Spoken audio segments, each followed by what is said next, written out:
Hello and welcome to the Otaku International podcast. I'm Muninn, and today we talk about One Piece chapter 1026, 1027, and 1028. Here with me hosting today we have Wopple Hey. and Manga After Dark. What's up, y'all?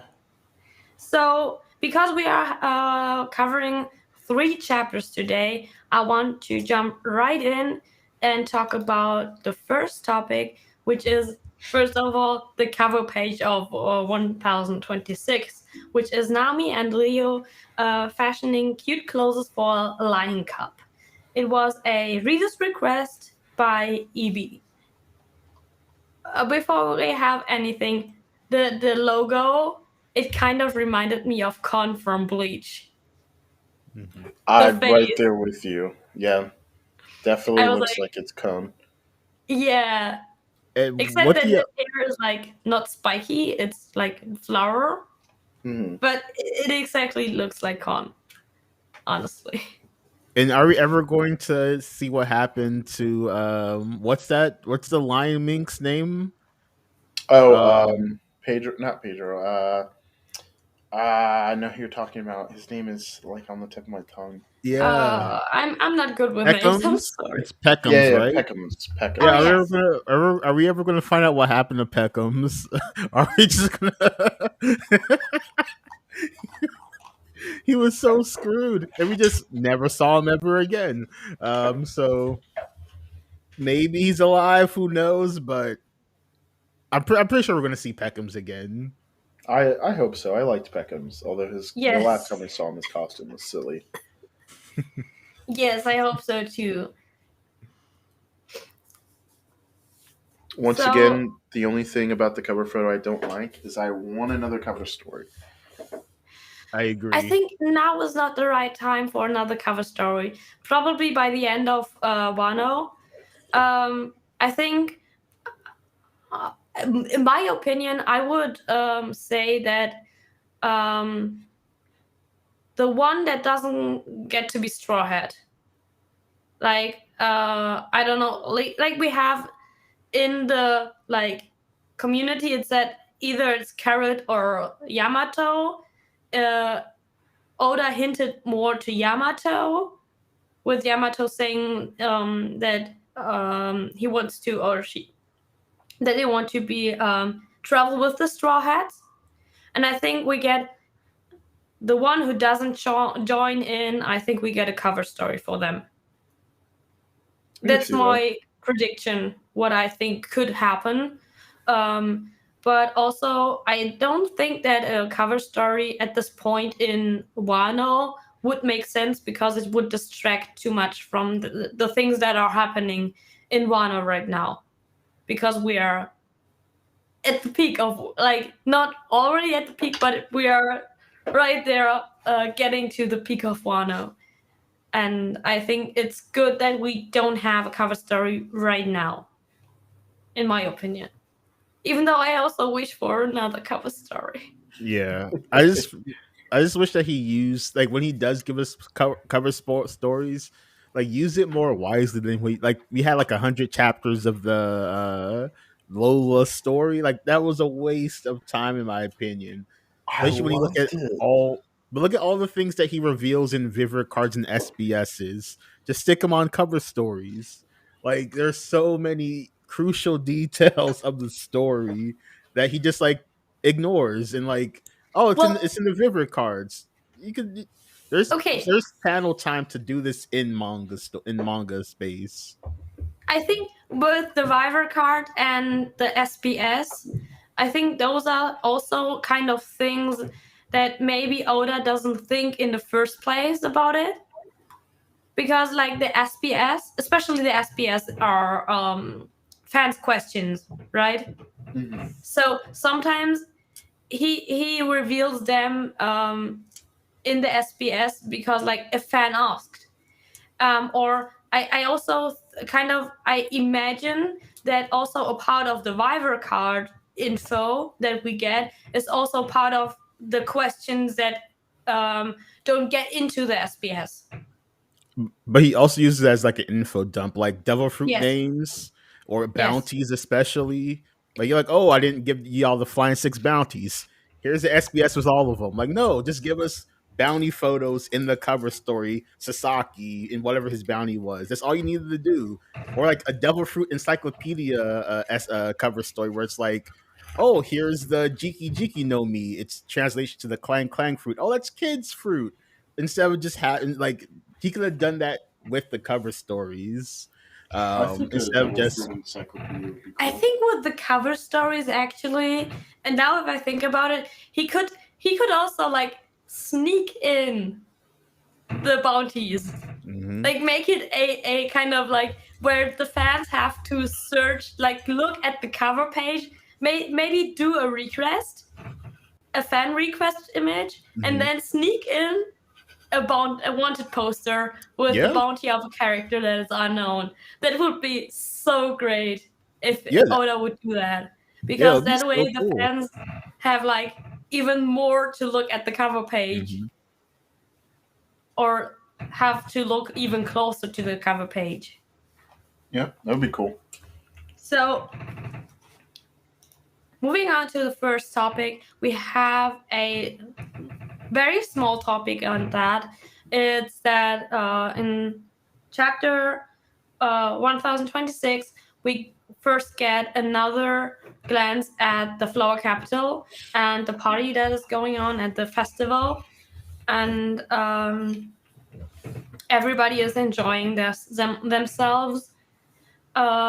I think Oda with that depicts the wants to like build up that Onigashima is not far away. Mhm. He shows the capital city more and more. And I think it takes a little short break from all the heavy stuff happening on Onigashima. I agree. It is a nice break in the action, like the very slight break in the action. Just like, hey, giving us an update on where Onigashima is. I like the panel choice on how it was very faint, then it still like blurred by the clouds, then it kind of finally peeks out of the clouds. Um, I'm wondering how long it's going to take Tenguyama to notice, because I feel like part of why it's been like every time we go back to the Flower Capital, it focuses on him, because he'll be the first to see Onigashima. Um, so I'm waiting for the moment that he sees it. Yes, Yeah, and it yes, was nice seeing Otoko again, and Teguyama's worrying about where Tama is. And so it's great to set up the atmosphere that the people are there. Onigashima's not that far off, and then someone still has to bring the other sword to them. And since Teguyama has wings, I assume that they work and he could fly, because the Odin story is about two swords. One of the swords is not at the main battle. I think it will get there. So I'm definitely excited about how they're setting this up. yes. So moving on from that, we have the two dragons clash. We have that is a little bit of a bigger one, like Momo being a little bit of a coward again.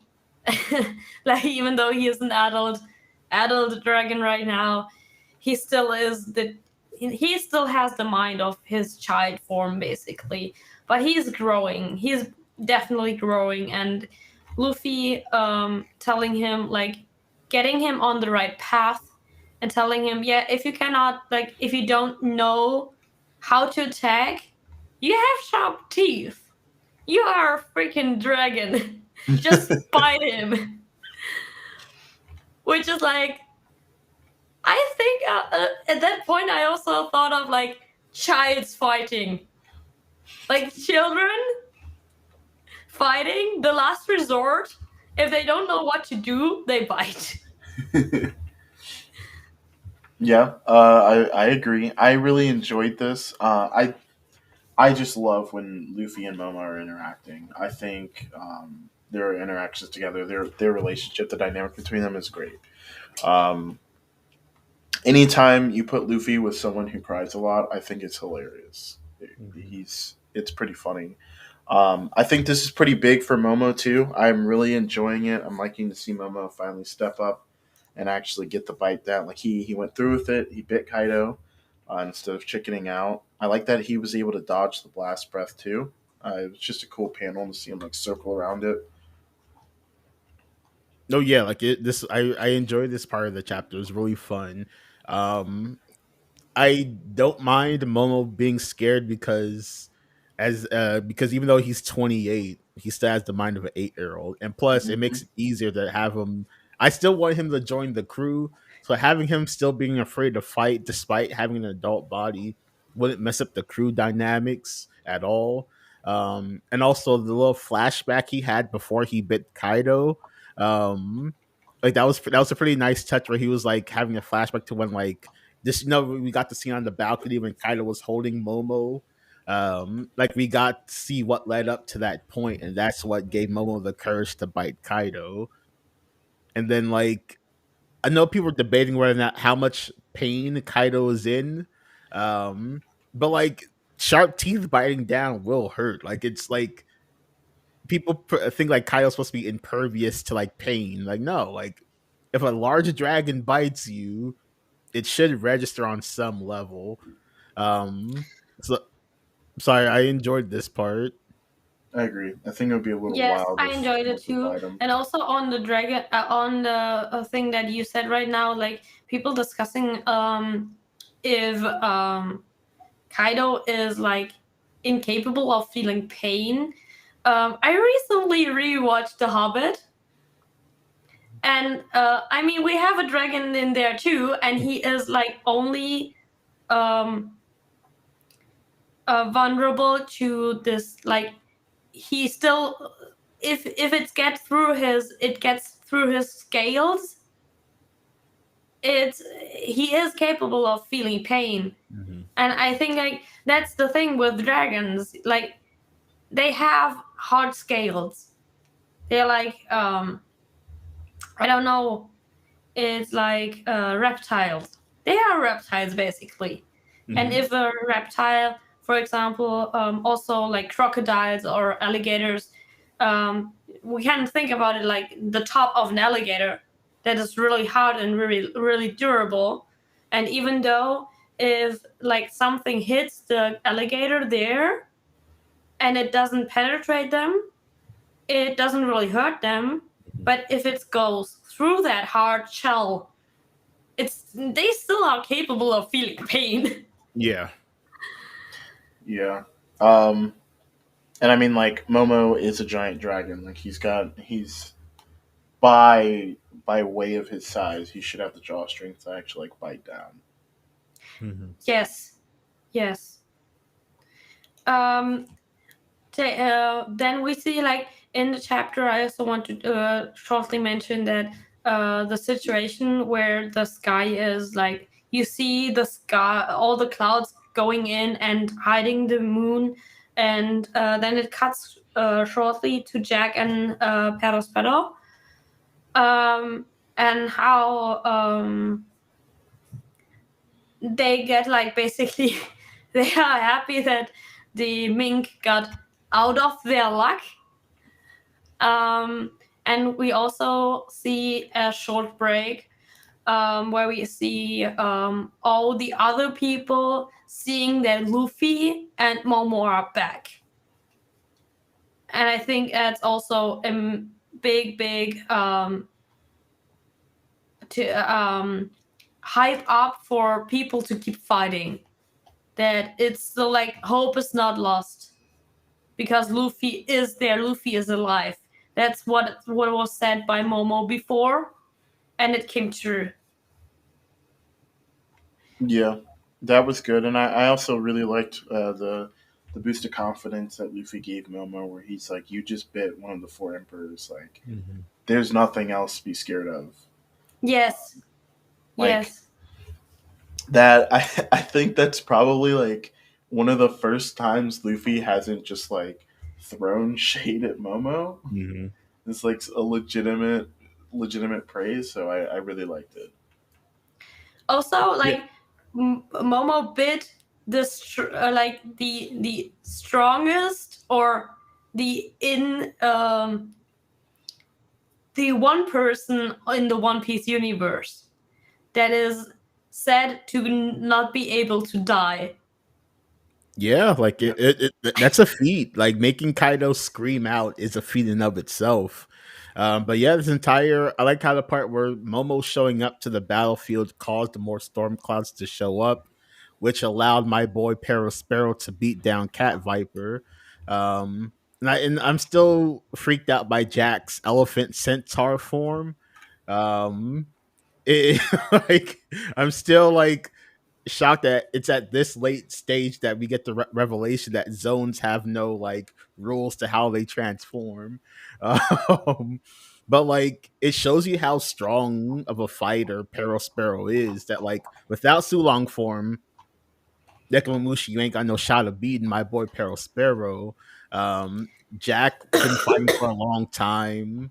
I like the scene in how the Mary ended up hurting Kaido because the Mary could hear Luffy talking. They know Momo's alive, and like the Alliance is like, yeah, we're back. Like our captain is fighting on the rooftop. Momonosuke, the future leader of Wano, is still alive, and like that just backfired on Kaido because everyone could hear their conversation. Hmm.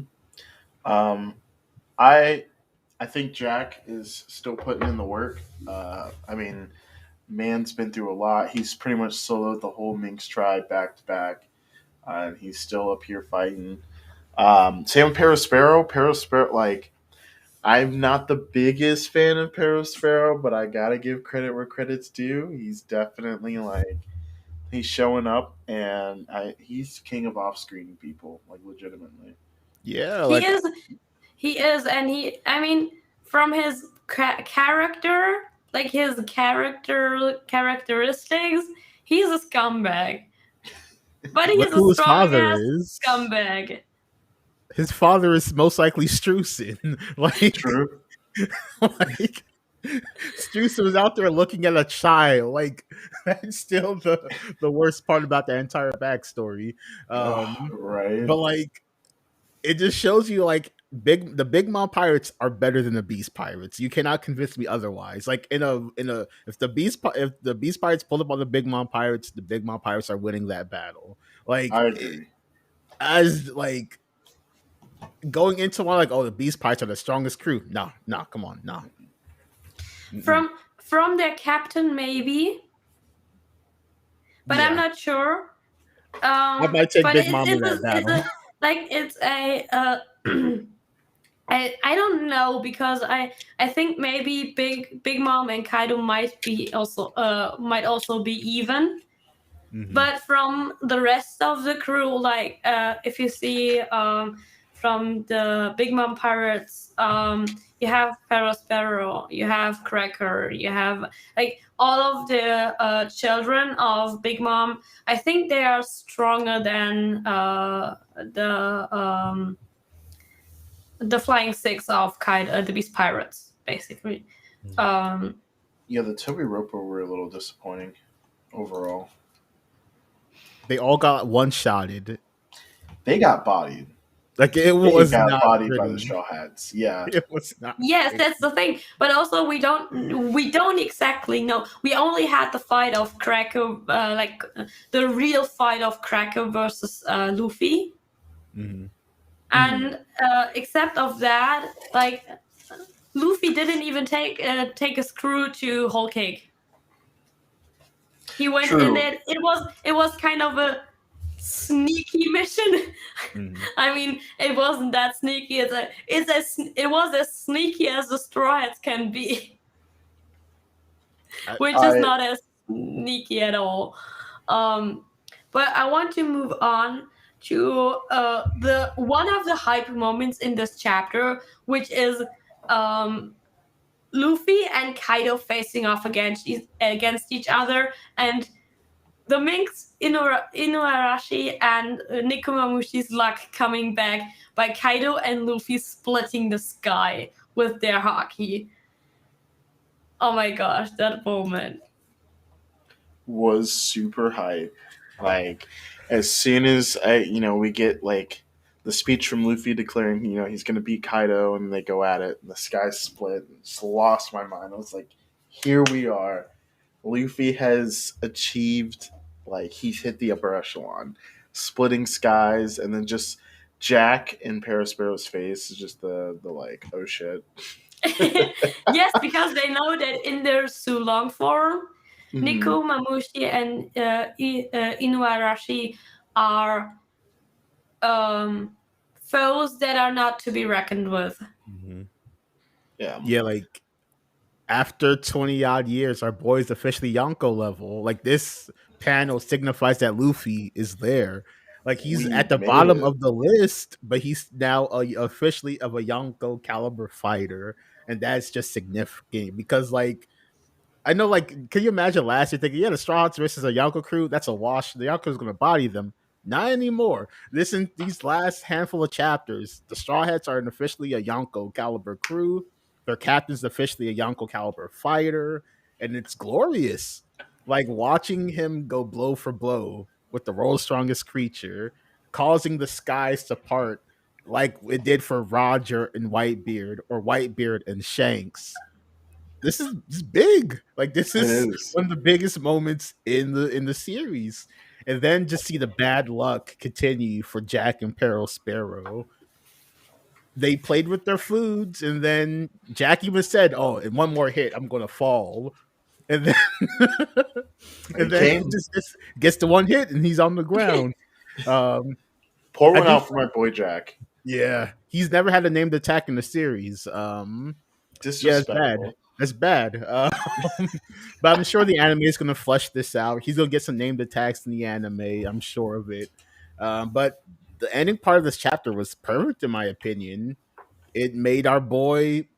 He joined the Kaido has to respect him now, like fully respect him at Mhm. this juncture in time. I agree. I agree. Yes. You can't undersell Luffy anymore. Like he's definitely earned the title of the fifth emperor. Mm-hmm. I am still waiting, but the thing is, like this chapter, putting Luffy into the Yonko tier, um, it still saddens me that the so-called like um, I don't know what's the word again for kid and law. Basically, Rivals. they're yeah for their rivals, and they're so far in the back right now with like Luffy getting Yonko level, and I feel like though, are they even rivals anymore No, to they never No, were. Luffy? They never were. I agree. We just had to get comfortable with the fact that this is the story of One Piece is about the Straw Hats and no one else. Like Kid and Largo, they're gonna get like, oh, what happened to these guys? They're like at the end of the series, they're gonna be a part of the major war, and in the Okay, epilogue, they're gonna be recognized as, oh, they're the Yonkos of the new generation, and that's the end of their stories. Law's gonna one shot Doflamingo at some point in time in the story to I get his hope so. revenge, That would and be then hype. like that's it. Like they are not. They're going to be rivals in name only, and Oda will make them as strong as they need to be, given a certain plot device. Like at some point, we're going to see Kid and Luffy clash, and somehow Kid is going to be equal to Luffy, and then that's all the hype Kid's going to get, and we just got to be happy with that. I don't. So the thing is with I don't know because it kind of saddens me that that I mean for Kid we didn't see as much yet from him. For Law, I mean he went back from the like rival to friend already in like Punk Hazard and Dressrosa arc. So we already know that he won't be a real rival. They are going to be like as Kiwi always says, and it's also my opinion that Law is going to be like the Whitebeard to Luffy, Yeah. like what Whitebeard was to Roger, Law will be to Luffy. Mhm. But what I see right now is that from the perspective where Law is right now in the story and where like the fandom basically say a lot of people say, yeah, he is a like, I don't know. I have the feeling that some people say that he's like a weak character, that he is not as strong, and I feel like that's kind of saddens me because I think, I don't know. Oda Um, has to nerf Law. Like people have to understand that Law's devil fruit is so broken that like Oda has to yeah. put His limiters devil fruit on is Law. broken, yes. Like otherwise all fights will end in one shots. They had like Law's power levels are going to fluctuate for the rest of the series to make sure he doesn't just break the protagonist side. It's I just mean, we yeah, just gotta accept that. yeah. I mean, Lost Fruit I is don't want definitely him game to. breaking. I don't want him to break like the story of One Piece, but did he have to make him like? I mean, I think we all know the princess meme, right? Mm-hmm. Law is a Disney princess, basically, to Luffy. I'll give Law a little more credit than that. I like because I've gone back and I'm reading through One Piece again, and like it, because of how long Dressrosa was, it didn't like really hit me until like my second read through of it. But like Law did have to 2v1 both Doflamingo and Fujitora. And so like all of Dressrosa is in a single day, of which he has fought Treble, Doflamingo, and Fujitora all day long. And so then we get to the rooftop, and it's like he's actually keeping up with Kid. He's able to like hurt Kaido, help with Big Mom. I'm hoping at the end of this arc, we get like Law and Kid take down Big Mom. That's how they end up like rivaling Luffy or something. That's the Um, thing why I want them to beat Big Mom on their own. yeah, So that same. with that, they kind of get to the power level again where they are not at the peak of, like, they're not at the level of Luffy, but they are. You also see that they are not weak. Right. And so like I think Law is stronger than we give him credit for, but his devil fruit is game breaking, and so the stronger he gets, the more it's like, oh man, I mean, Luffy's the main character. Is that going to be the only reason he's better than Law? I mean, Like, we Yes. still The have answer is we yes. still don't know what's up with the Gumu Gumu no Mi. Yeah. I'm still of the opinion it's just a regular fruit. That's the train I'm riding. I feel Long Kid will chase Big Mom off, and that'll be their hype for the arc because Big Mom's story arc can't end off screen. There has to be a conclusion to it, and we're not going to see much of the fight of Law and Kid versus Big Mom. So I think just with that factor alone, they're not beating her. And I think Law's major feat is he's going to one shot Doflamingo like he did Virgo, and that's how that's Oda's gift to us as Law fans. Like, oh, why you make Law weak at important parts of the arc? Doflamingo, he Laws wants to know the history of the world. Doflamingo knows about the history of the world. They're gonna meet once again. Doflamingo is gonna be ignorant, try to attack. Law one shots him and walks away. And then we're like, holy shit, Law's hockey is now really powerful now. He'll never cut a Yonko in pieces. He'll never do it to a commander. Like it's just how it's gonna be. Also, I also like it saddened me that they a lot of people didn't really appreciate the things that Law did on the rooftop for Luffy, like moving everyone around and being like the because honestly, if Law wouldn't have been on the rooftop, Luffy and Zoro would have been smashed down by Kaido multiple times, and he was the best he could be at this moment, which is the best supporting character.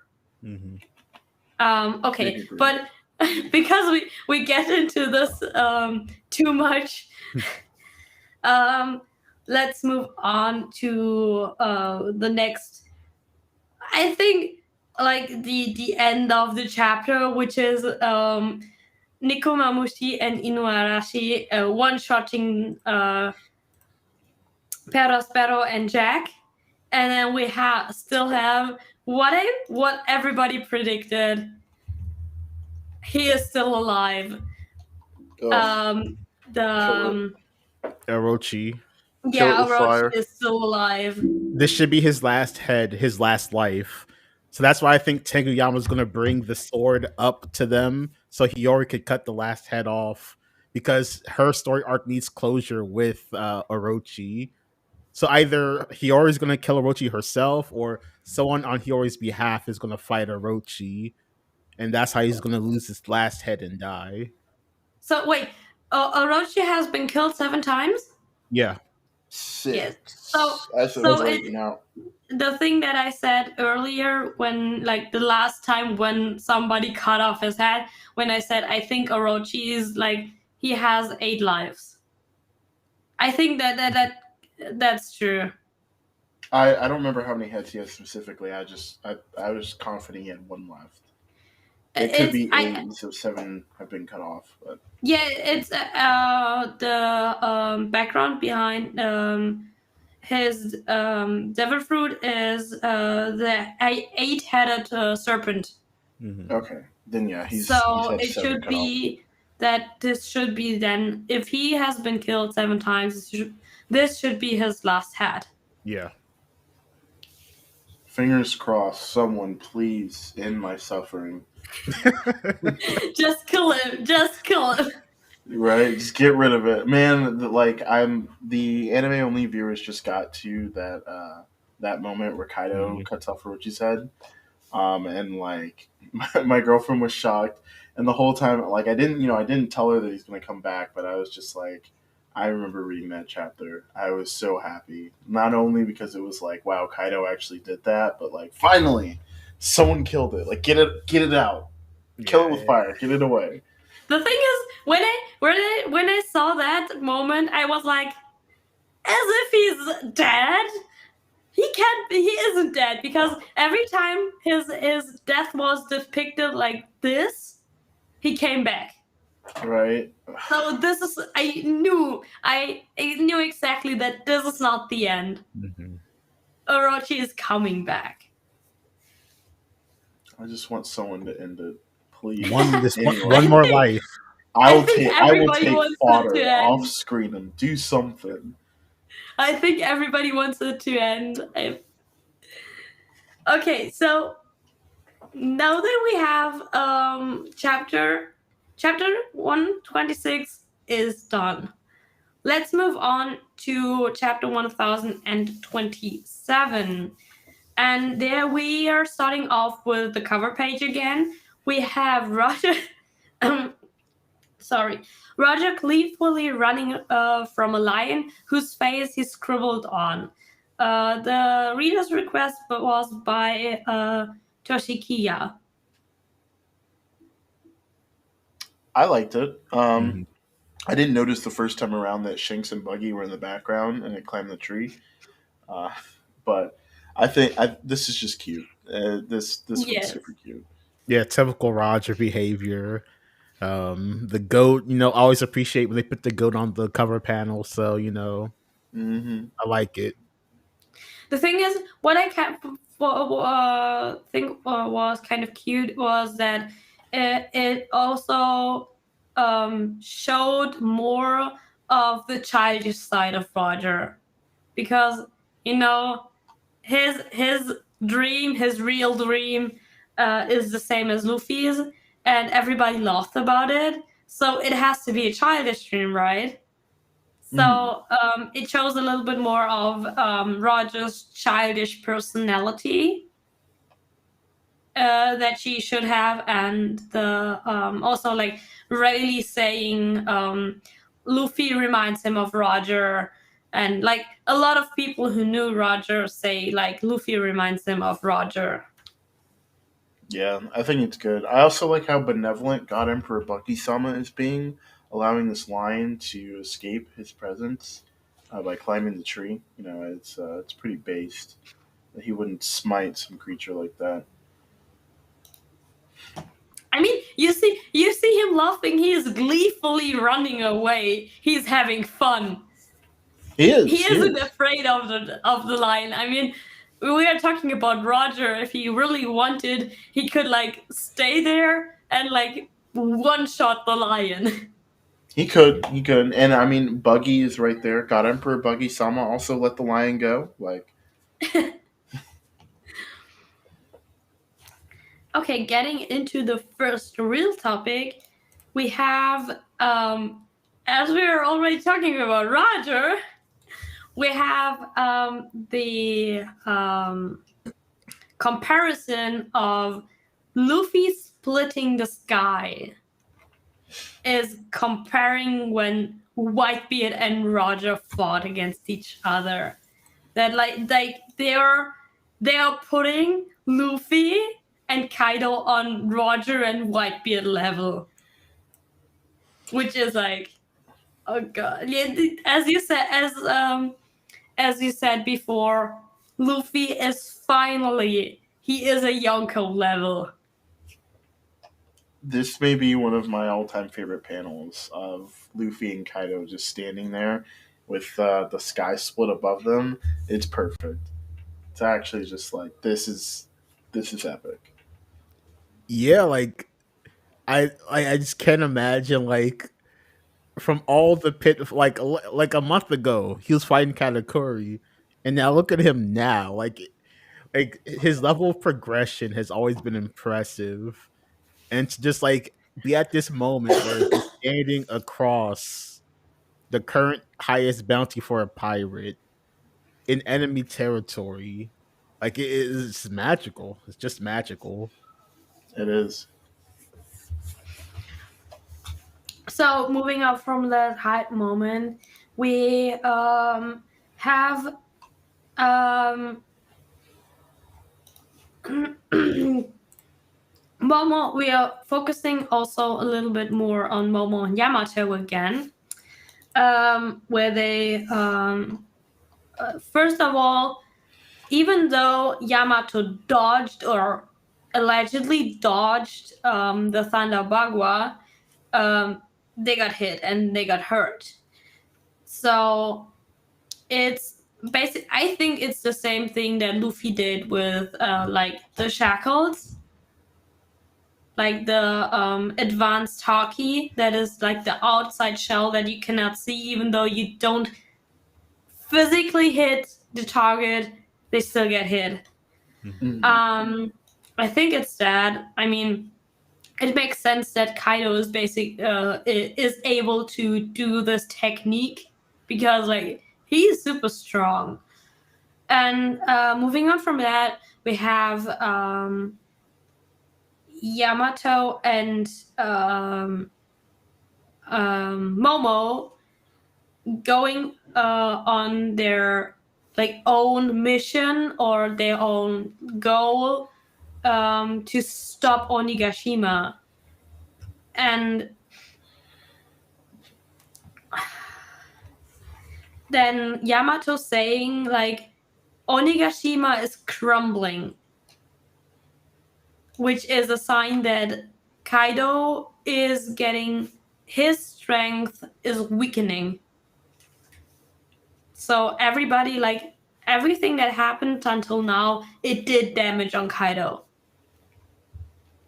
That is the proof.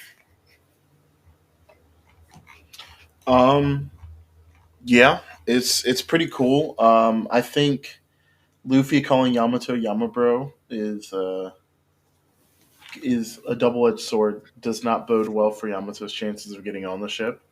Could also be an indication that she could be getting on the ship. I also like that the way it looked. It kind of looked like Momo was trying to like quietly sneak away um, from the entire fight before Luffy called him out. Um, it does. I do like that we got the reveal that like dragons don't actually fly; they just run across the sky by generating clouds. That's sick, and I'm interested to see what Momo's gonna do. Onigashima is falling apart. Now Mhm. it's not just a matter of like Kaido sitting it down. What if it just falls? Yeah, like it allows Momo to become a hero, and there be a lore about a good dragon, because Hmm. Kaido's the lore of the evil dragon. And then, yeah, I also appreciate how they explain how the dragons are moving throughout the sky by holding on to the flame clouds and like kind of running across them. I thought that was pretty cool. Um, and then yeah, with the Thunder Bagua hitting Yamato and doing damage. So like, I think it's a good idea to show that like Yamato isn't on Luffy's level. Like Luffy could clash with Kaido and not get that residual damage, but if Yamato does it, they will get like residual damage. They wouldn't be able to tolerate it for that much longer. Um, and then yeah, Kaido's HP bar is finally lowering. Um, the man with the highest HP bar so far in the series is finally on his last bar of health. It's been an impressive fight. Like regardless of how Kaido falls, he has earned his reputation. Like look at all he's been look at all the battles he's been in since the start of the arc. He even fought with Carrying Big Mom Island. for the beginning of the story. Now he fought against the supernovas on the rooftop. He got stabbed by all the scabbards. Like Kaido's been through a lot for him to be still ticking, and for Luffy to be just now. He's weak enough now. Luffy could fight him 1v1, but look at how much it took to get him to this point. Kaido still should die at the end of the arc because no prison could hold him. But holy shit, the best tank we've seen in the series. Yeah. Um, I feel like that shouldn't be understated. That like Kaido was real. He's a real one. Like he wasn't playing. Like when they say the world's strongest creature, they meant it. They legit Yes, meant it. they Yeah. definitely So meant it. so like Oda's done a great job of showing how menacing Kaido truly is. Yes. And here comes the part for um, the hard part for Yamato and Momo, that basically Onigashima has a giant weaponry full of gunpowder, basically, and explosives. So Onigashima, even if it falls right now, and it's like 5 minutes, 5 minute flight away from from the flower capital, it's going to evaporate the flower capital if it falls down at this point because of the power of the explosion that it's going to produce, which is now they have even more. They need to stop it. They need to stop Onigashima without letting it fall down. So I have I like at first I didn't like just because like this is already the planet Namek is gonna self destruct in a minute type thing where it's like and they added the extra layer of threat onto like I didn't see the point of that. Um but like I could see how because I'm not sure how they're gonna get around to the fact of like how you're gonna get rid of all the weaponry. What's the plan here? So I'm curious to see how they choose to neutralize all the gunpowder and arm and weaponry.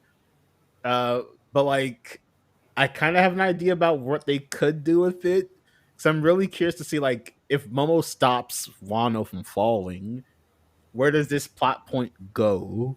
Um, but with what happened in 128, I think I have an idea of what they can do with all of this giant bomb. I But also I'll save have that. a Yeah, theory what's going to happen. I'll save that for when we talk to 128. But I'm curious to see what Oda's going to do with this plot point. Um, I think I'm also curious to see what's going to happen. The whole bomb thing at first for me was a little jarring as well because it's like they're already on a timer. Like clearly, Luffy's like not going to be able to fight like a super drawn out fight.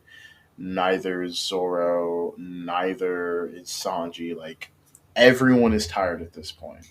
Mhm. Um, but and just adding another timer to the mix was just like, come on, we don't really need this. But um, I guess I feel like the timer is more so not for like the ending of the fight and the ending of the arc. I think it's just purely for Momo to catch Onigashima.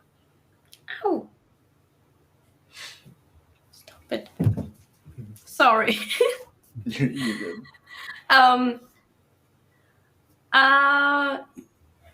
Where were we? I'm sorry. My cat distracted me because he wanted to be petted, and then he suddenly didn't want to be. Cats. Yes. Little assholes, but you love them. But yeah, we'll see where this goes. Yes. You know, maybe the flower capital will go up in smoke. Who knows? Also, in this shot where it is explained that Onigashima is basically a giant bomb, and if they let it fall down, you still have one panel where it cuts back to the flower capital, to the party and to the festival, which is also like drama. It's getting real. It's not far away, and so getting to. They are moving on to the Zoro fight and the fight in the Life Dome. And in this part, we have like King hitting Zoro, and Zoro making this like he's basically falling and he's like moving in the air, which is like, come on, Zoro can fly now basically. Or like move in the air for a short amount of time, but also Zoro attacking back King and getting to like the peak of this chapter, which is King's mask is correct. And what is under King's mask? Why is he wearing the mask? So, you can go ahead. Go ahead. So I was gonna say, like, how far do you think they fell? That's where I'm trying to figure out. Like, are they back on mainland Wano? Because if you look at the picture of them falling, he clears the cliff that the Skull Dome is sitting on, and there's nothing below that cliff except for like the surface. So how far did Zoro fall in his floating tech? I don't even know if it's floating or if it's like. I want the anime to clarify what he's doing on that panel and how far they fell. To me, it looks like essentially he got like shot out of the dome, and then as he's falling past, he bounces himself back up. Yes, I also think like that. Like we earlier had the topic of Super Smash Brothers. Oh, right? yeah. And you have like when you're falling off the cliff, it's like double jump basically in video games. You're falling off a cliff and you save yourself by double jumping. Zoro has a double jump. Zoro has a double jump. He's got Zoro's double jump. It's huge. Which is in jump and run games is like the best move you can get. Mm-hmm. Like it's really smart to have Zoro with an ability like that. I like how King is fighting using his wings as like blades. Like he's just like launching. Cool. Yeah, he's just launching Zoro all over the place. And then seeing the cracks in his mask.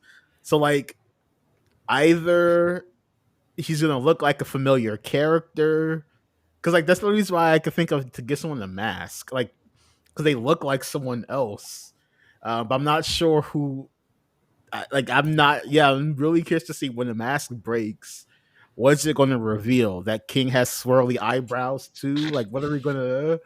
Like, what are we gonna get from this? I'm thinking it'll be.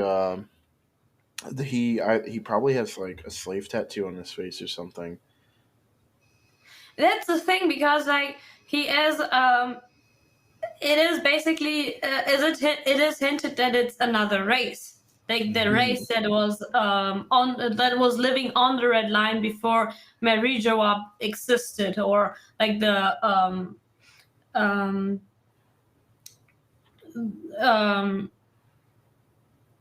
the celestial dragons built Marijoa, or I don't know. Maybe Marijoa is even like the home country or the home city of King's race or King's tribe, and the celestial dragons just like went in there and took over it, and we know enslaved them. That's Yeah. what celestial dragons do.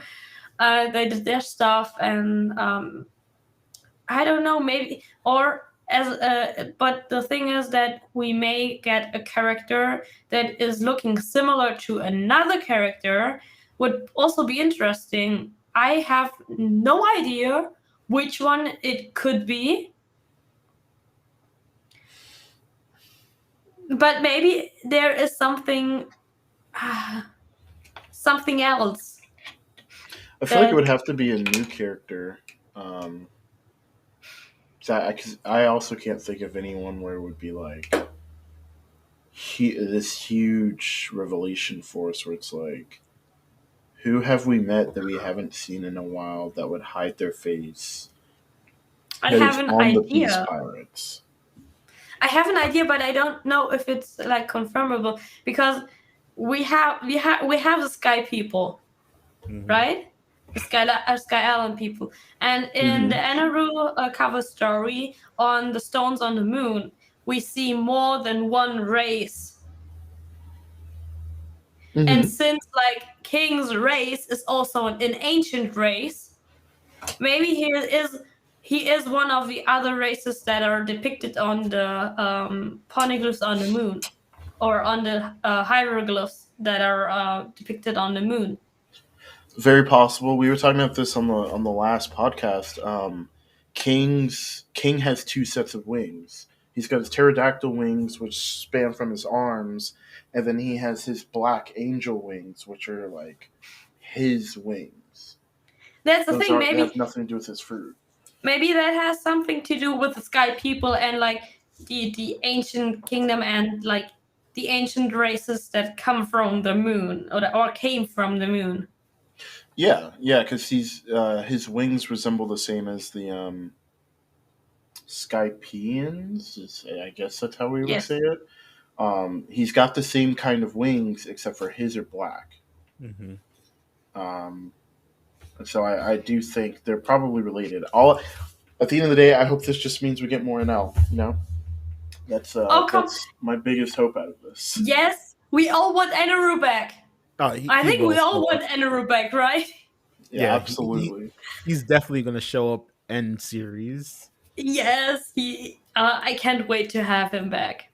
I can't wait till he joins Buggy's crew and completes the meme crew with Crocodile, Buggy, Caesar, and Bellamy. Oh yes. I mean, that'd be a fearsome crew. If we're being real, would. like that crew is kind of nice. That would be the Yonko Buggy. That would be his crew. Okay, getting on to the current chapter, which I think is the chapter we have to talk more deeply about today, because it's a chapter we are here for, and I think because it's a breakaway chapter, it's good. But it's starting off with a colored page, with a reference to video gaming.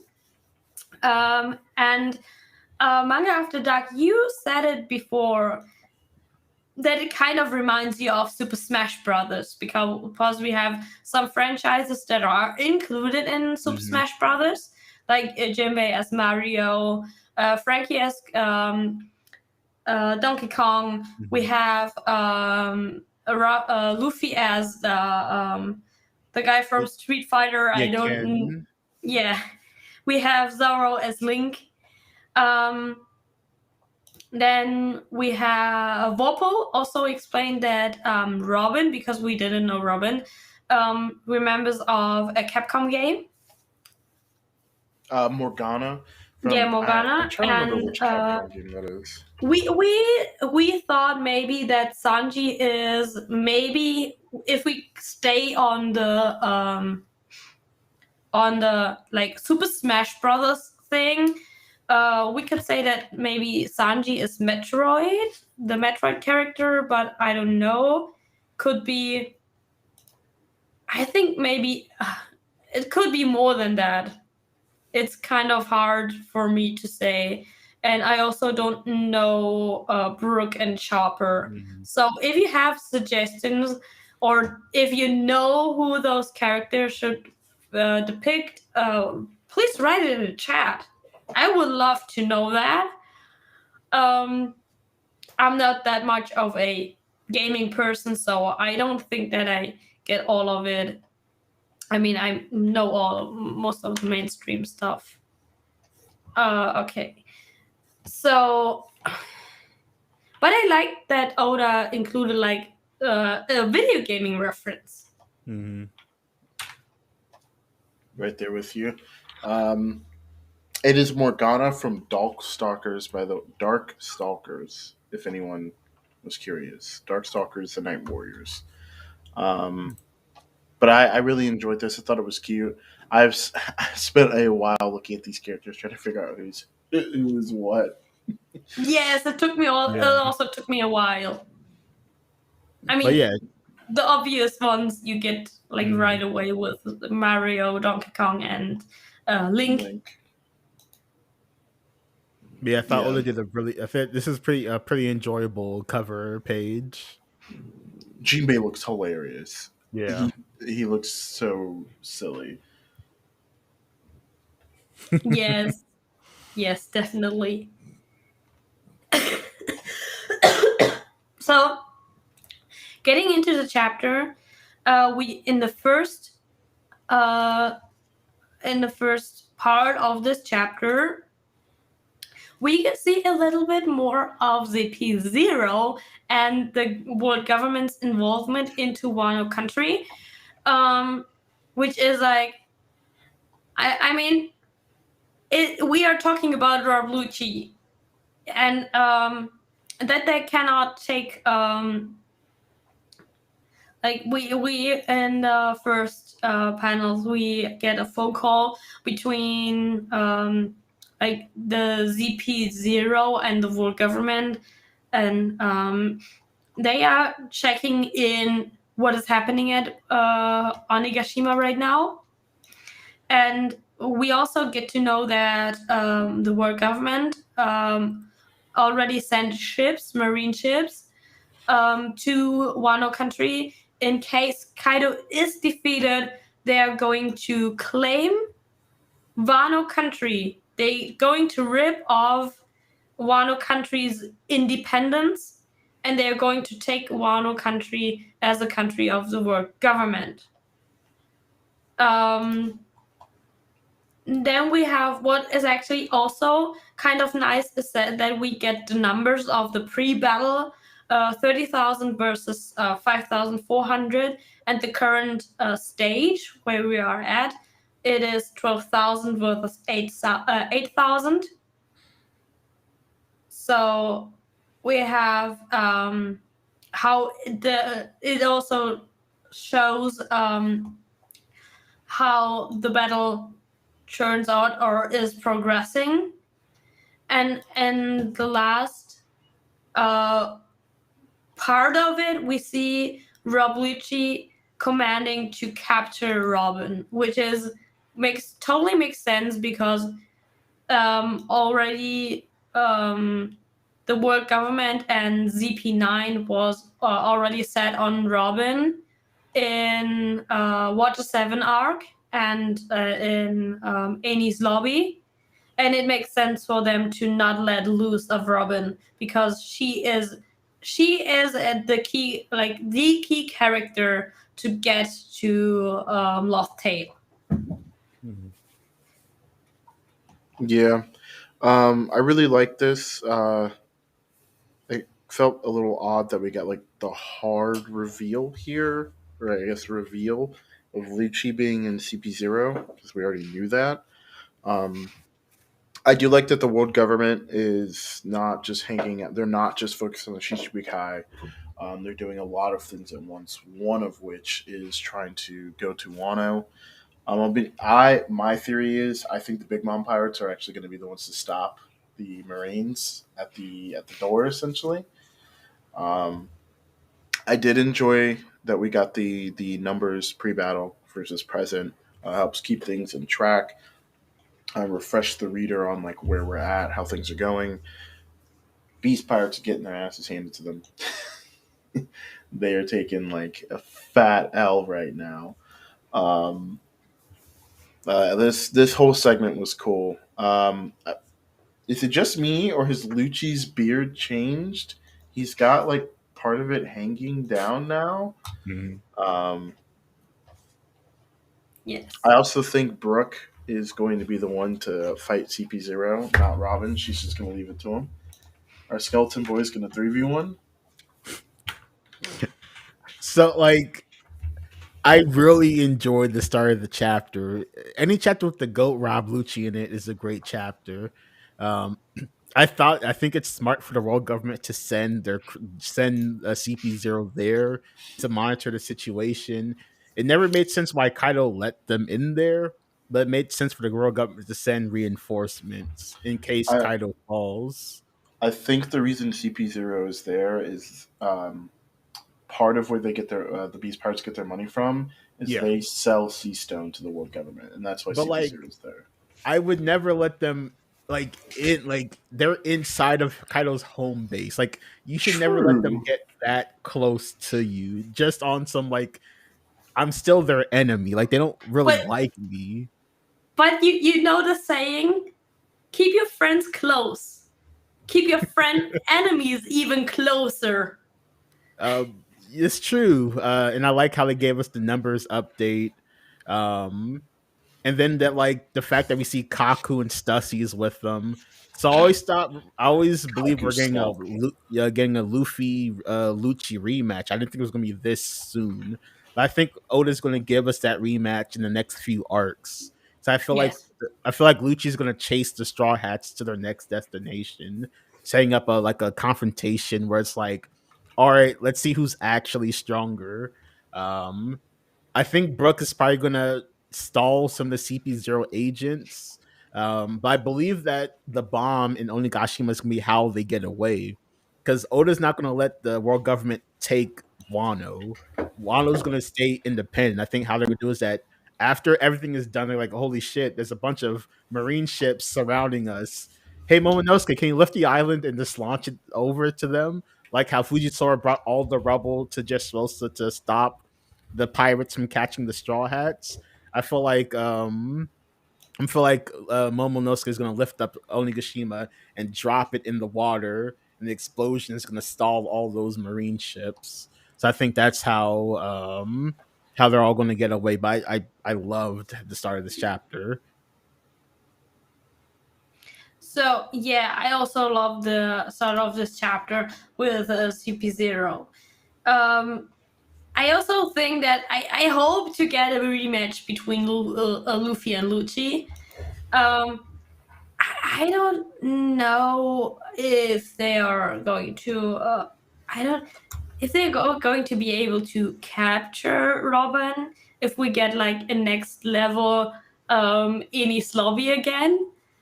Um, I don't know, but I'm kind of curious how it's going to play out and how Oda is progressing this part of the story.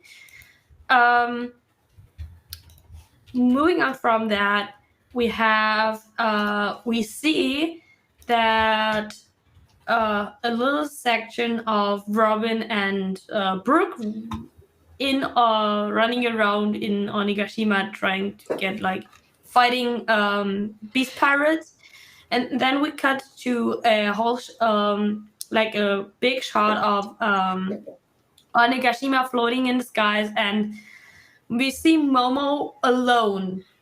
Yamato and Momo parted their ways to So Momo has to get a grip on keeping Onigashima afloat when floating when Kaido is defeated, and Yamato is trying to get to the weapons chamber, or is planning to do something to, like, I don't know, get Onigashima less dangerous. I don't know what Yamato exactly is planning, but I still think, like, here I say my suggestion. I think they are going to either, like, stop the Marines with Onigashima, or they're going to let it explode mid-air to reduce the damage on Wano country. Which I is, can see like, that. mid-air would be kind of boring. So I'm more on the side of, like, stopping the Marines with Onigashima. I think it's the perfect way to end the arc with a giant explosion. Just throw Onigashima at him. Hey, I Yeah. mean, what The else are you whole gonna do with island at it? him. Well, yeah, what It else are you would. gonna do with it? It'd be funny if the Marines were sailing through where Onigashima was, and Momo was just dropping it back off. Doesn't even see them. Just drops it. Because who else is gonna stop all those Marines or government agents? The Big Mom Pirates, huh?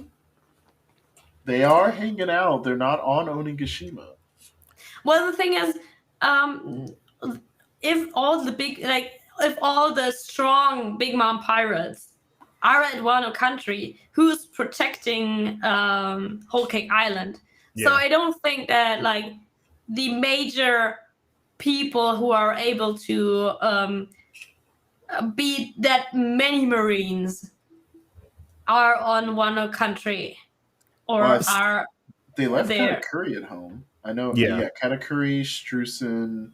Oven The Daifu. thing is, Oven. Yeah, there's Muninn. still Yeah. a theory that Blackbeard is going to use that chance to invade Whole Cake, and I don't know, because Blackbeard is still a strong character.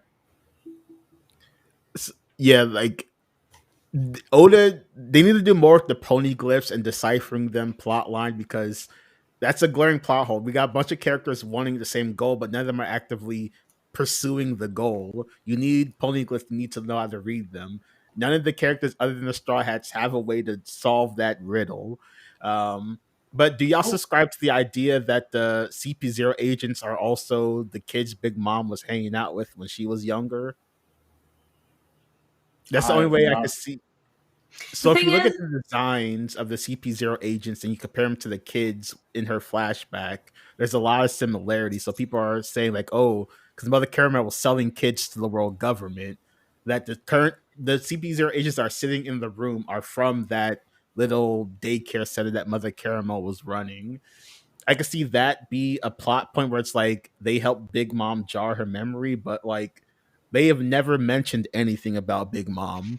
So like I also, think I that think go ahead. ZP0 would be a little bit too young, because you know what happened to her, what Big Mom did accidentally. So she couldn't even sell children after that. So I think I have to debunk this theory right now. I'm sorry. But Lucci and everybody else is too young, because they are way younger than Big Mom. Not Lucci. The people are sitting in the room. The ones that we were introduced in Wano at the start. Oh, okay, sorry. Yeah, so yeah, not Lucci. Yeah, not Lucci or Kaku. No, like No. I was talking about those agents. Hmm. But they have never referenced anything about Big Mom, and you would think at some point they would say, "Oh, Linlin's here," but nothing. So, but we'll Yeah. Yeah. see. Let's say if they called her Linlin, that would definitely be super suspicious. Mhm. Yes. No, I hadn't heard of that. I'll keep that in mind. I'll have to go look at that. Yes, I definitely have to look that up again too. So, getting to the to the big part in this chapter. We cut back to Kui versus Sanji, and oh my god, we see them fighting. We I gotta have watch like this.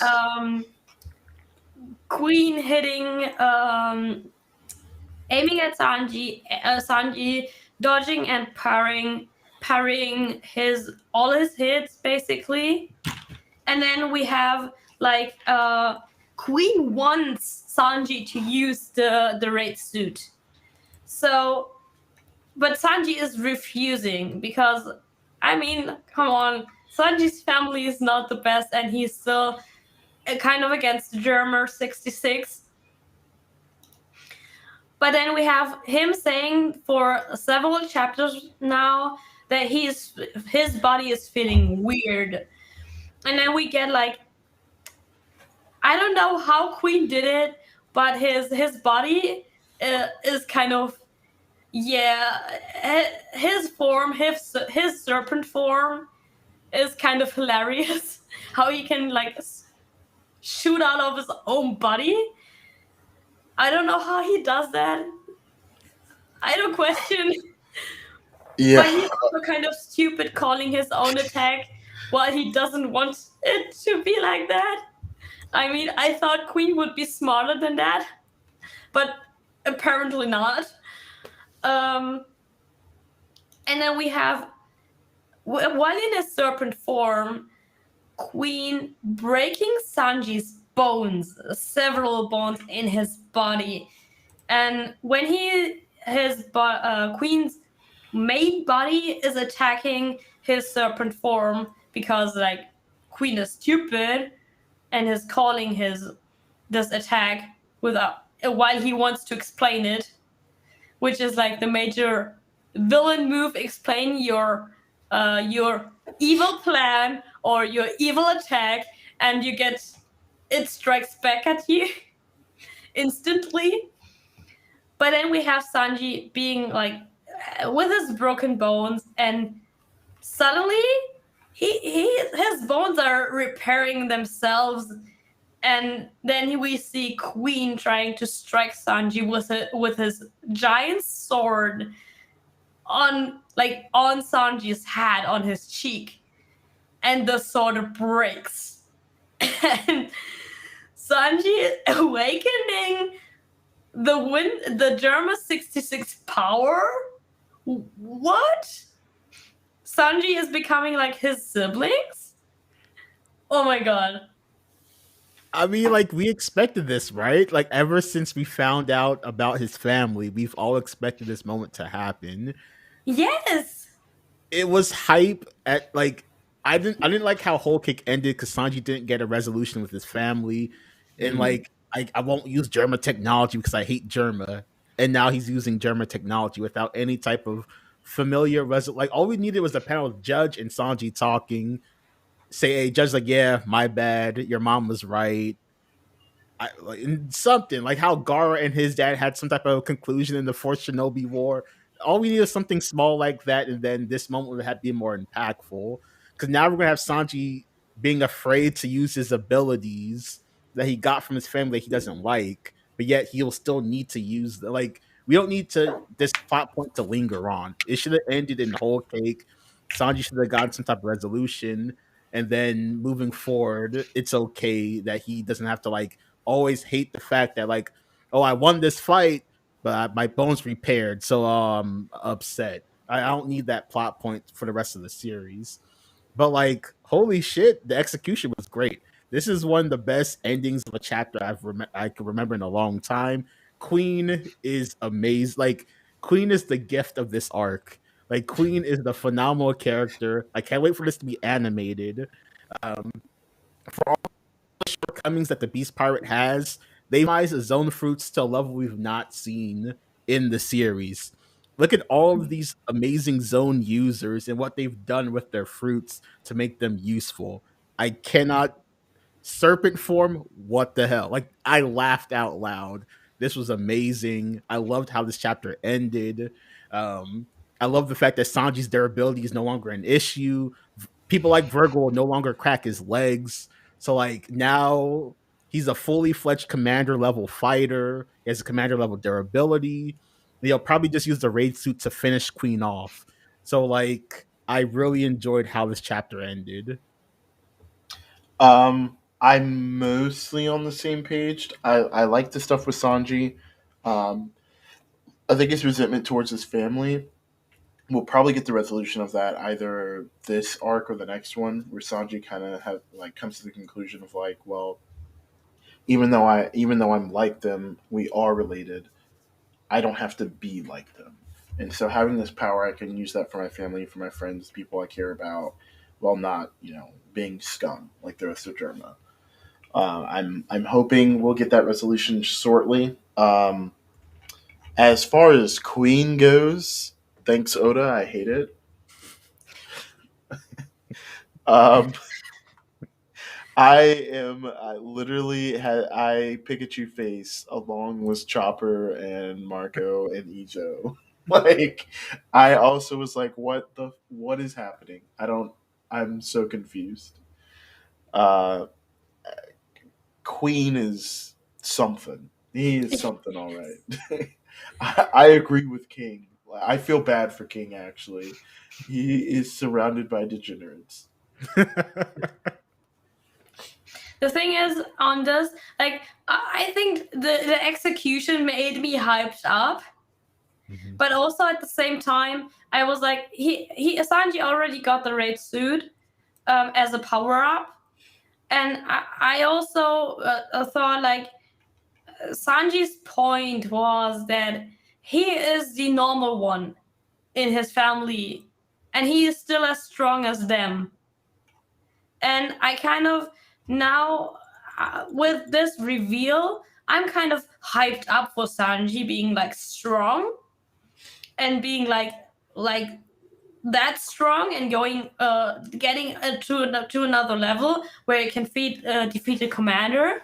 But also at the other side, I'm like, but the, he is Oda is taking back like Sanji's whole plot point, his whole character point from Whole Cake Island, which was like he is the normal one in the family. He is not. He is the only child that has no super strength or has no super durability.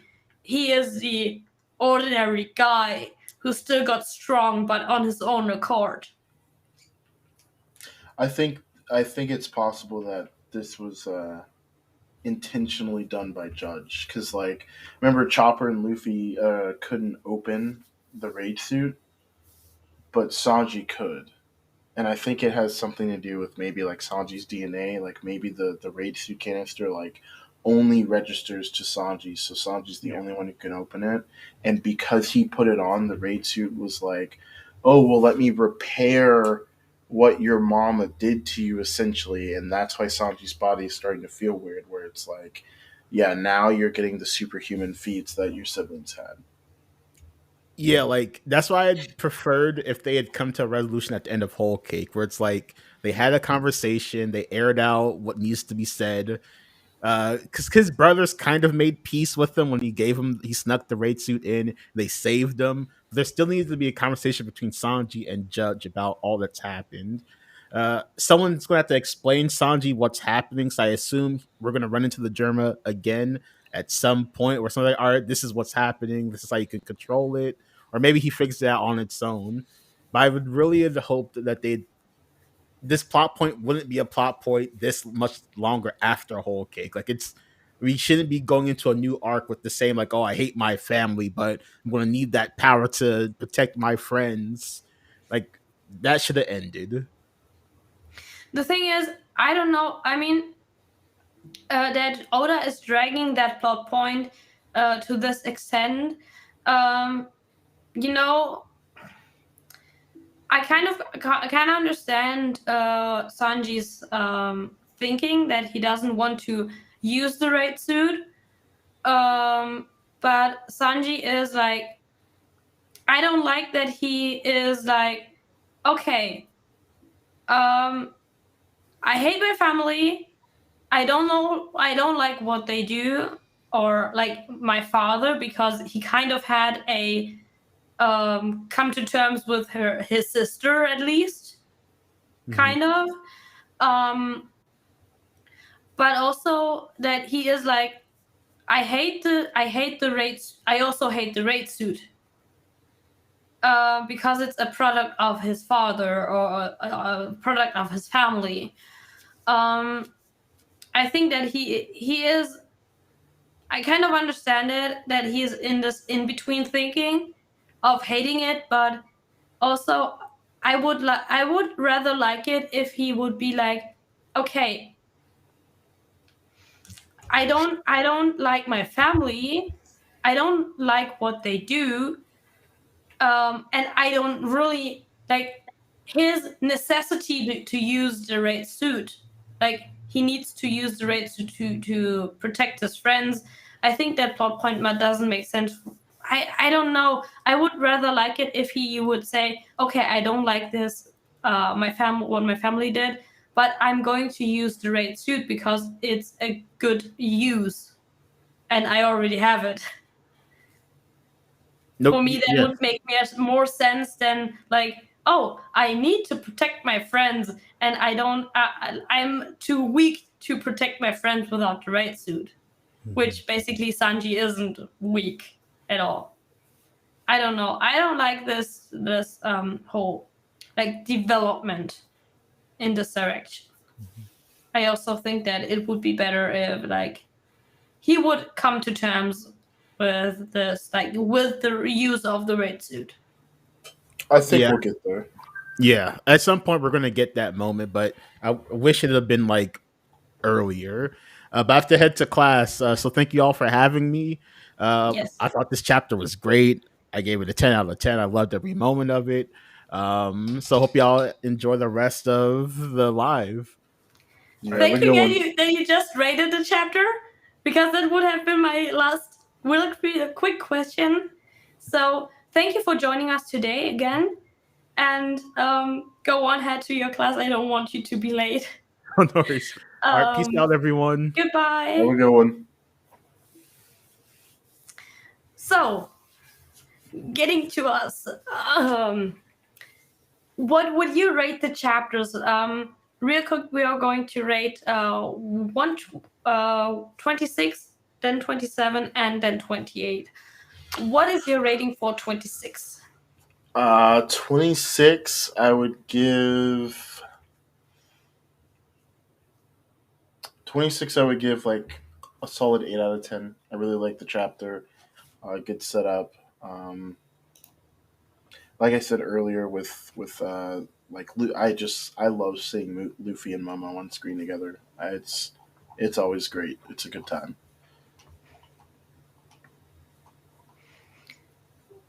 27? 27.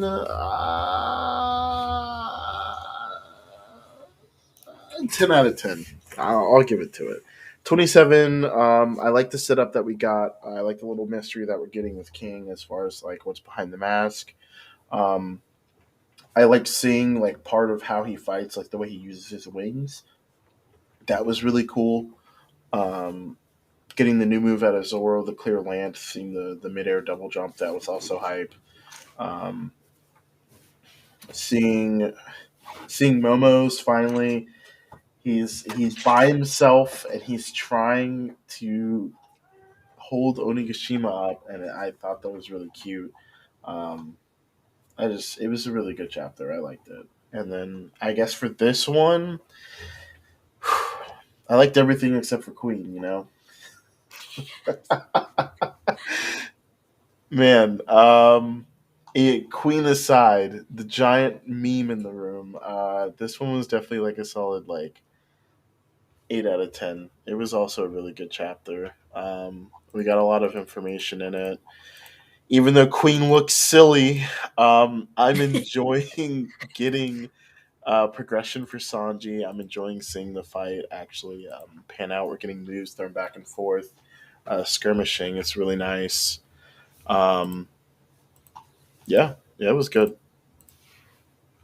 Oh, and yeah, CP0. Almost forgot about them. I'm interested to see where that goes. I really hope I get to see more out of Brooke. So for me, chapter 26, I also think that it's high up with like Luffy and Momo's on screen, like how Luffy treats Momo and how he is basically forming Momo's character or taking part in forming Momo's character or developing Momo's character is always like he is just he is Luffy is like the main part of getting Momo to grow, which is always nice to see. And also like the little bits of like everybody like fighting and the small cut to everybody in small bits, also to Big Mom, and that Luffy is going to defeat Kaido now. Mm-hmm. And then the hype moment, like them splitting the skies, and Inuarashi and Nikomamushi one-shotting Kaido, Jack and Perospero. It's just, for me, this chapter was a 9 out of 10. It was absolutely amazing. And also, like, the obvious thing that we all knew, that Orochi isn't dead. That Orochi is still somewhere, and he is going to come back. For chapter 1027, I have to say, when I first read it, when I initially read it, it wasn't that much of a hype chapter for me, but probably because it was the reason I was sick. True. Like but when I just reread it, it's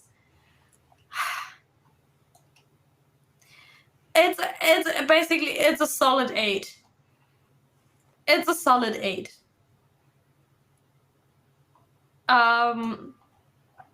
With all the development with Yamato and Momo trying to get a grip on Onigashima,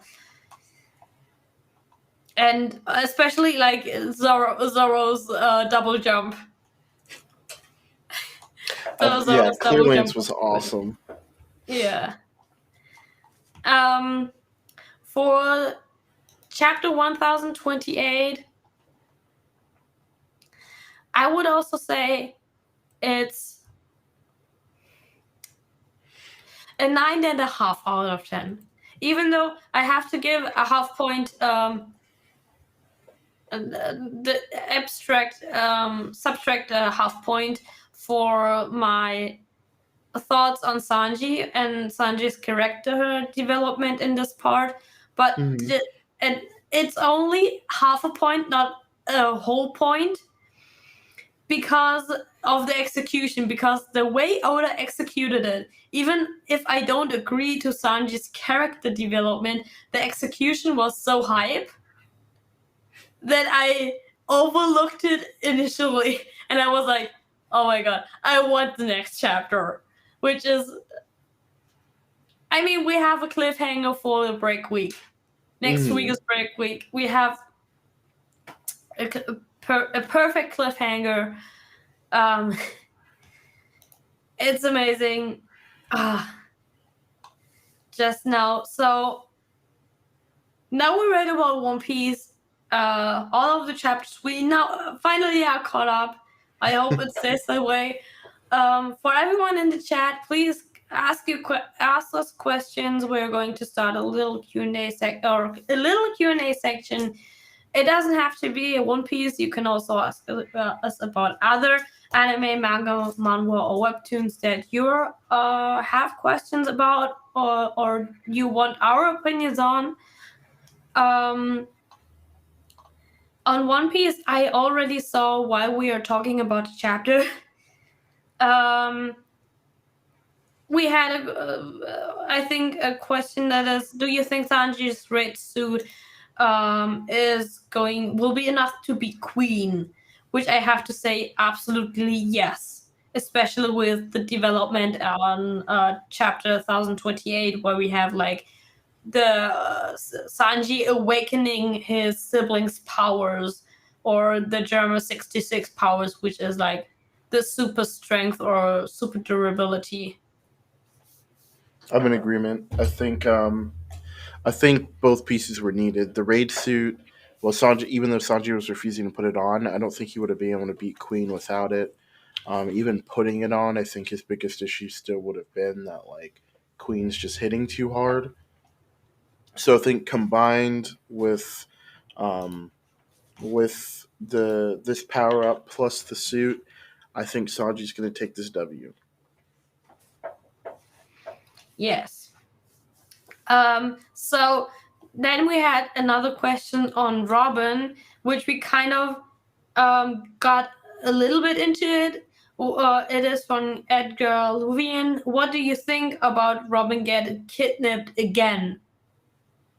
Do you think Robin is going to be kidnapped again? Do you think we get another like Annie's Lobby arc where they are going to chase down Robin again to get her back from the world government?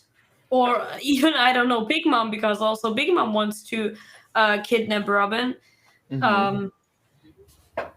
I don't think Robin will get kidnapped again. CP0, of course, is going to try. I think it's a little different this time. Robin's, of course, not willingly going to go with them. Um, Brooke is with her. I think it's a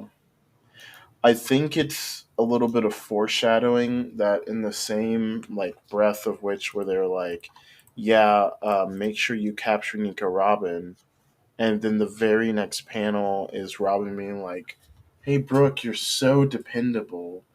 Um, that's why I'm like, I could definitely see like with CP0 attempts, Robin's still tired from her fight with Black Maria. Brooke's like, "Don't you worry about it. I'll handle it." My roommate brought up a good point as well. Maybe Robin pretends to go with them willingly, but it's one of her clones. And so CP0's like on the ship sailing away, and then Robin's like, "Hey, bye." And then her clone just dissipates. But yeah, I don't think any kidnapping is going to be successful.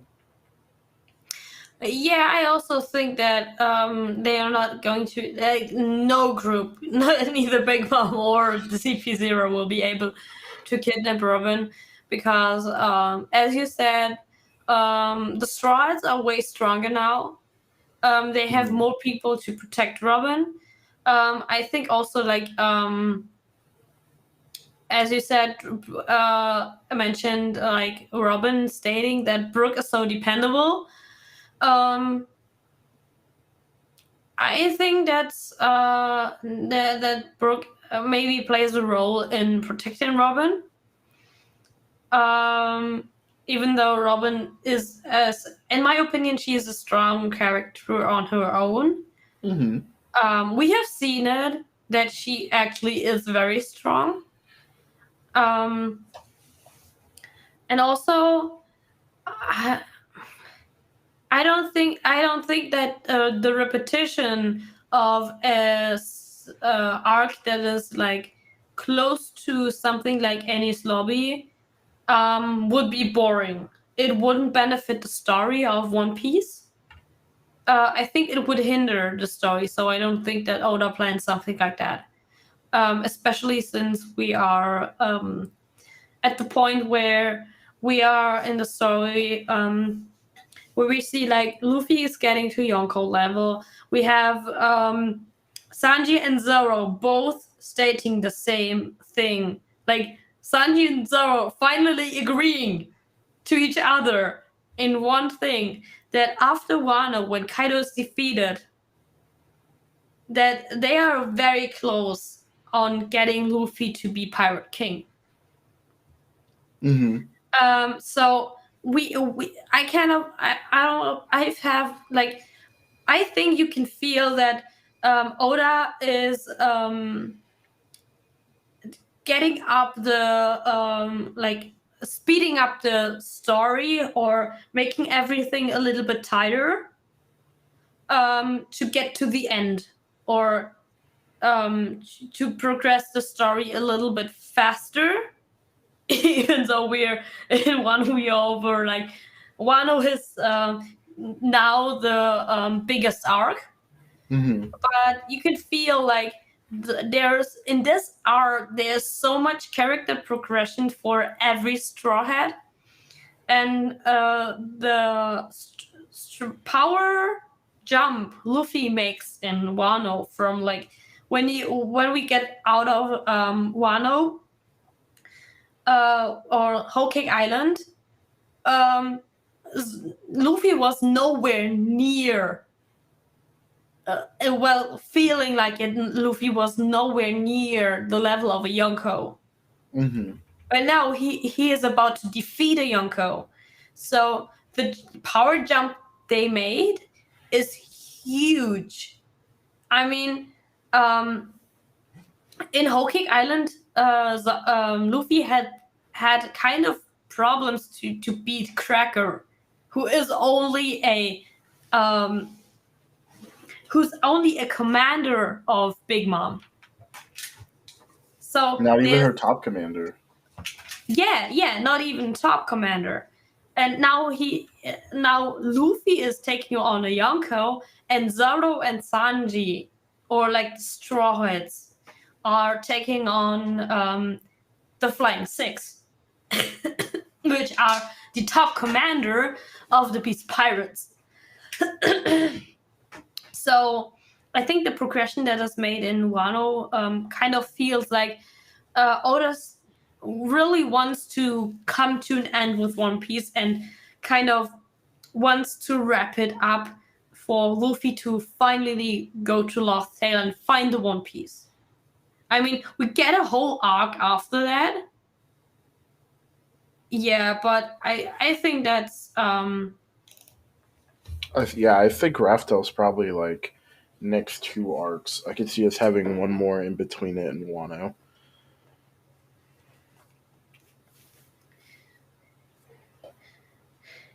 But also now, Manga After Dark sent us one thing again.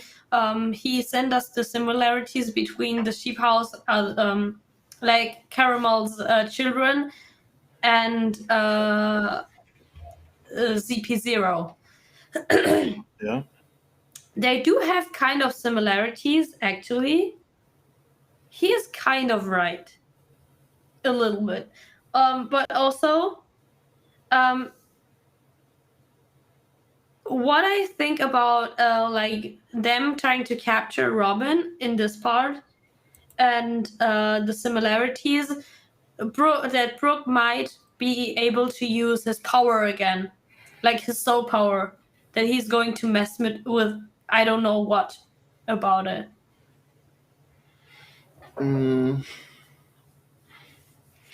That one's hard. I feel like we definitely have not seen everything that Brooks Devil Fruit can do. No, definitely his whole not. thing. Yeah, I think there's a lot more that he's yet to reveal to us. I'm actually interested to see if like a Brook Nami combo would be even more deadly now that she has a homie with Zeus. So I'm wondering if like Brook has some way of increasing Zeus's strength temporarily through his music. That would be cool. The thing is, because we always have like the Colruyt duo, Usopp and Nami, I love it. and we But- always have like this I don't know how you call it, like this dry humor duo with Brook and Robin. Like Brook is this kind of pervy dry humor, but also his like flat and dead jokes. Like, oh, I am only bones. I'm already dead. Right. And Robin also her dark humor. I love Robin and her dark humor. I mean, Have they you have fit you together so well from their characters. mhm. And I think also Usopp and Nami fit together so well. So I can't, even though you say it would be nice to see what Brooke's power can do to Zeus, or how Zeus can enhance maybe. Brooke can enhance Zeus's powers and help Nami out. But at the same time, if you break up Usopp Nami pair and Robin Brooke pair, I can kind of see Brooke and Nami working together. But I don't know for Robin and Usopp. Usopp gets scared. Robin calls him a coward. Usopp shapes up briefly. No, the thing is, Robin wouldn't even like tell Usopp to get his shit together. Robin would just say, "Oh yes, you are right. We are going to die," and Usopp would be crying more. That's how I depict the situation. That's what It like would. I mean, like Have you been Robin watching the anime? would crack a dark joke and increase Usopp's fears by 1,000% or something like that. I don't know. And the anime has been taking a liberty, and they've turned Robin into like Queen Dark Joke. Like she's done Oh, I nothing the love last it. couple episodes of, but like absolutely destroy Brooke for no reason. Yes. I mean, come on. I love that. That's the thing I love about Robin. I mean, for me, Robin is best girl in One Piece. I agree. She's pretty savage. It's funny.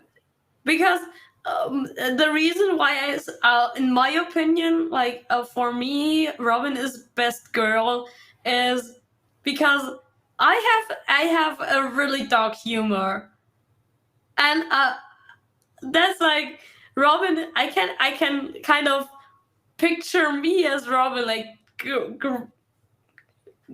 getting out all those dark stuff. So yeah, I Robin is great. I like all of her dark jokes, her dark humor. I love it. She's so mean to so many people, and it's just great. I still to this day love that like the first thing she said to Frankie post time skip is "You are disgusting." Yes. Oh. I also that's the thing. I could actually imagine pairing Robin, Robin and Frankie, Brooke and Nami, and I don't know, Usopp and Chopper, It will maybe. work. Yeah. That kind of dynamic could work, but I couldn't imagine like Robin and Usopp as like a duo. I don't think that's going to happen, or would work. Robin would just spend the whole time torturing Usopp. And Yeah, I that's the think that could be thing. great. That's the thing.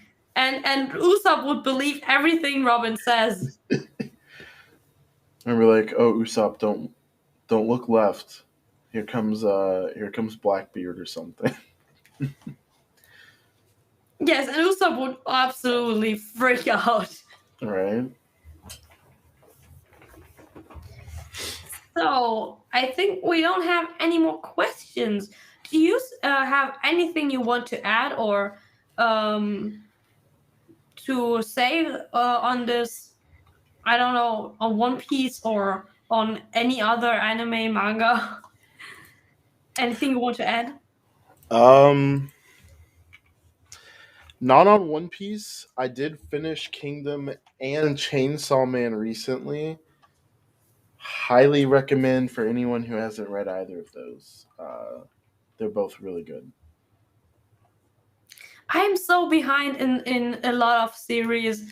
I haven't watched or read Chainsaw Man. Um, I just recently, because I was sick, and only because I was sick, I could finally catch up or finish Tokyo Revengers, and Okay. uh, I have to say the hype is absolutely worth it. Go watch it.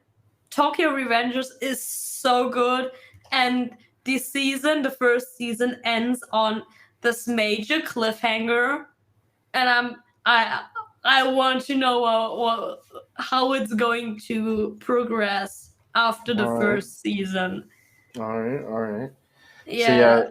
Chainsaw Man ended.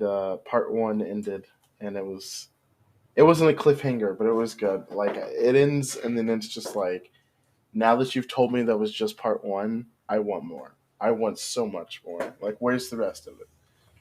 Yes. Yeah. For me, for Tokyo Revengers, it's just it ended on such a major cliffhanger. Oh my god! I don't know. Have you watched Tokyo Revengers? I haven't. My roommate's been watching it. Go and watch it. It's so amazing. It's really really good. I'll think about it. I'll think about it. So I think that actually wraps it up for today. We had a great time today. I think we went through 3 chapters of One Piece, 3 great chapters of One Piece.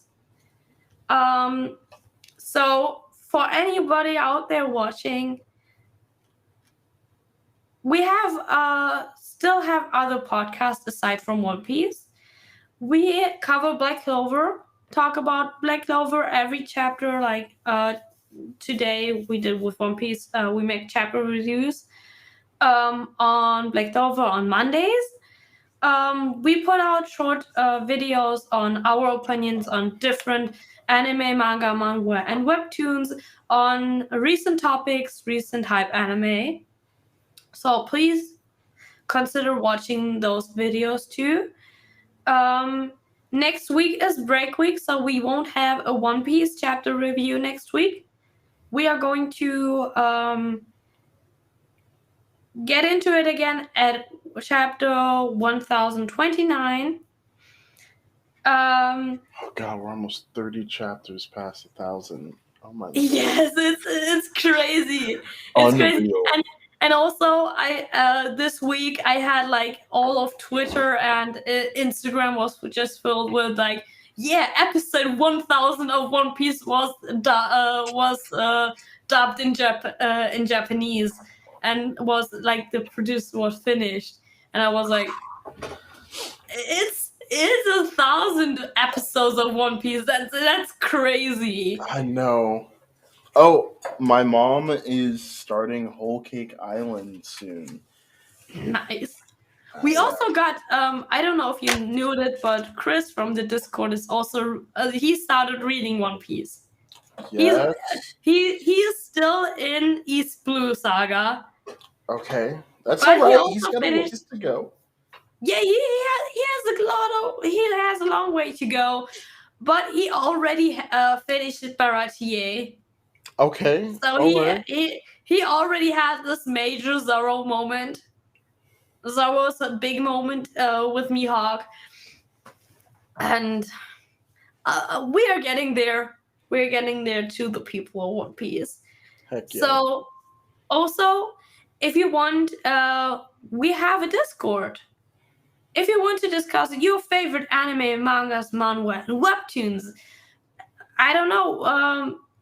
You want to tell people to watch your favorite show, or what you're watching right now, what you are hyped about, or get like recommendations what you should watch or read next, please or discuss your favorite anime, manga, or webtoons with us. Please consider joining our Discord. The link is in the description. So we have a great community. We have people from all around the world. we have people from, I think, every continent. So I think we are also a very nice community. As I said, our Discord link is in the description below. Thank you for watching. If you want to see more of this content, please follow this account, follow our social media, like, subscribe, hit the notification button, and comment down below. We want to hear your opinions on the One Piece chapter, on your favorite anime, manga, manhwa, or webtoons. One big thank you from all of us at Otaku International. Goodbye. Bye.